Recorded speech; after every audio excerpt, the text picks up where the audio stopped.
danas zajedno sa Erste bankom i Arhus centrom sprovodimo volontersku akciju, tačnije ekološko-edukativnu akciju na Parku prirode Jegrička. Mnogo toga je urađeno na Parku prirode Jegrička i pre ove akcije. Pored redovnog održavanja postavljene su nove infotable, novi mobilijari, platforma za pecanje. U toku je rekonstrukcija naše postojeće terase. Ono na šta smo ponosni i šta moram posebno da istaknem jeste upravo remont katamarana koji je sada dobio 2 elektromotora koji se napajaju pomoću solarnih panela i takođe postavljeno je novo košarkaško igralište u cilju proširenja sadržaja na Parku prirode Jegrička. Arhus centar Novi Sad i Erste banka Srbija već drugi put dolaze na ovu lokaciju i mi ćemo danas uz podršku zaposlenih iz Erste banke Srbija, kluba Erste volontera koji postoji više od 2 decenije, da poradimo dosta posla i da ulepšamo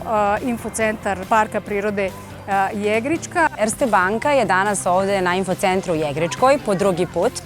Ovo je inače naša 16. godina volonterskog programa. Danas ima negde oko 200 odraslih Erste volontera i 100 malih. Zaista se trudimo da damo doprinos zaštiti životne sredine, doprinos društvu i da ostavimo jedan trag.